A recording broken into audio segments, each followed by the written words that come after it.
For this next typography chapter, we're going to start looking at some fundamentals when looking at typography. And I've outlined a few of them here in the list in terms of some of the rules that we follow and some of the main principles that we teach our designers as they're coming through the ranks at Pixelhaze Academy. This is deliberately all over the place, and our job in this chapter is to fix this poster and give it a little bit more impact at this stage without giving it too much color. So first of all, we can see that there's a lack of consistency here. We've got our main title over to the left here. We've then got our key points centrally aligned, and also in a font that's probably too small in ratio to everything else. We've then got our quote, which is just way too close to the edges. Also, we need some emphasis for the quote itself and a slightly less emphasis on the author. So let's start fixing. I'm going to select the title, and then I'm going to move it to the center, and we can see that guide appearing. So we now know that that's centrally aligned. I could come back to this afterwards and look to increase the font size using the tools we covered in the last chapter. Okay, we'll keep that for now.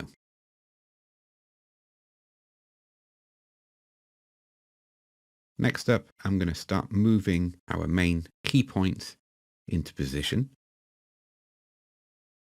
I could keep it centrally aligned, but I think I'm going to go with bullet points.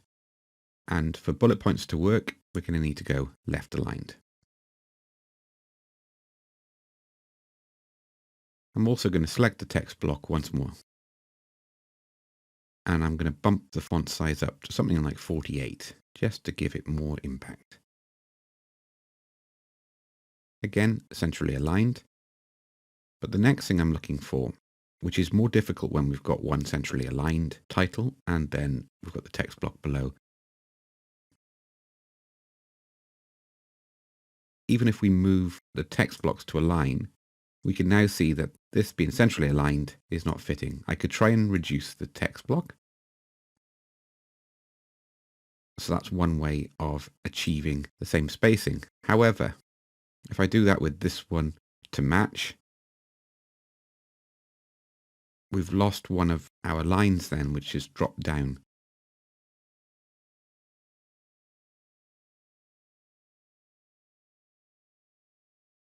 I've got more choices to make. And this is essentially any sort of design is where you're constantly making decisions based on what you're seeing. So now we've got those two blocks. We've got nice consistent spacing to the left and to the right. I could centrally align it. There's only a few pixels either side now, so it's much, much closer. Other ways of adjusting it would be to do it manually. This is wider. We could increase the font size of our title to match the width of this block below. Or we deliberately make it wider so it's a non-issue, so we're not trying to align them. But I quite like all this white space. We're letting our design breathe. We're still getting our key points across.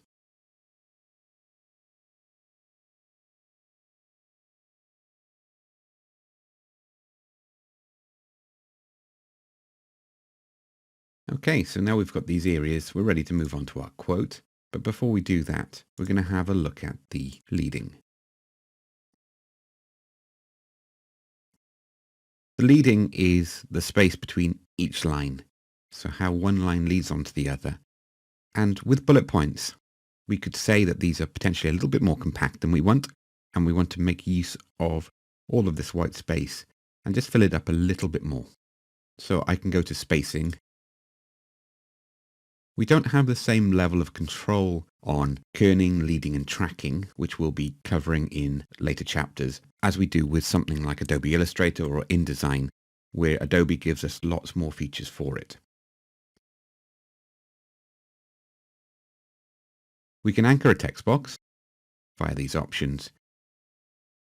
We've got simple options for letter spacing, which would be tracking. and line spacing, which is our leading.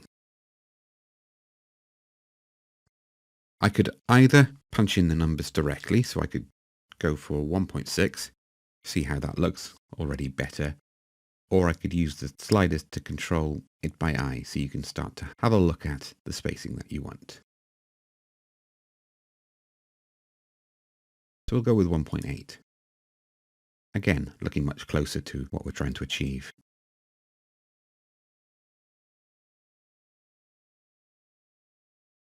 Next up, we're going to have a look at the quote. First of all, I'm going to separate the author from the quote itself, and I'm going to add an extra paragraph. That's already much better, but we're going to just bring it in a little bit more.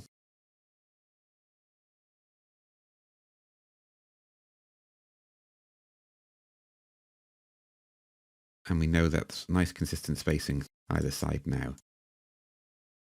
I don't like the fact that this one word is going onto a separate line. First of all is I'm going to put it into our Alice font.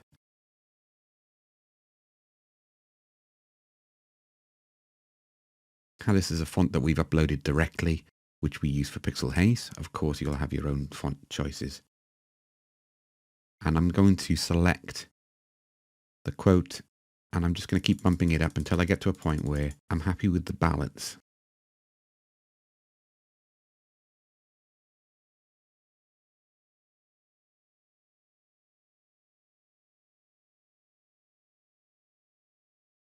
There we go.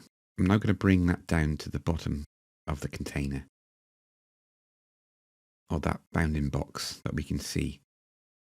So that guide is really handy to give you an idea of a good space to work within, so that we get the opportunity to let our design to breathe by giving nice equal spacing, consistency is key, around each area. We could argue that the consistency isn't quite there yet. What I'd like to do is just to add our little spaceman icon in here if I can find it.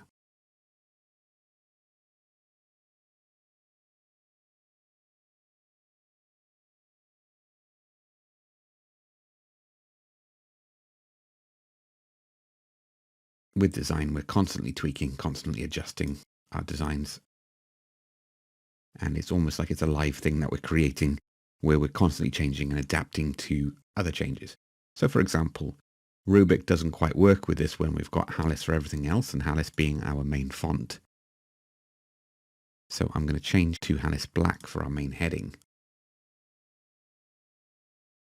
Sometimes that will work well, but it depends on the font selection.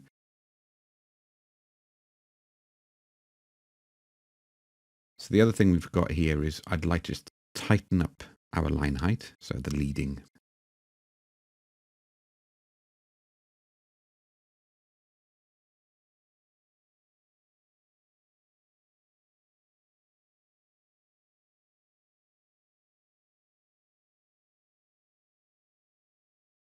Our final step then is to find an icon. I can't remember if I've uploaded it, so I'm going to have a look in our folder.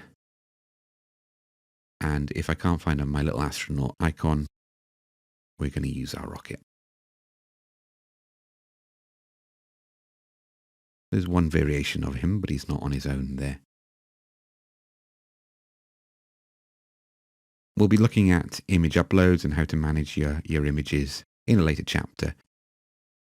One of the good things with Canva is you can upload your own PNG files, so your own transparent images. So we're going to bring up our rocket and just use it as a nice little accent to separate the quote from the text. Next up, we'll look at how to colorize this, how to add a little bit more impact. But even with just working with the font spacing, kerning, tracking, and leading, we can make a big difference to how this poster works. It's no longer a complete mess, but we can do more.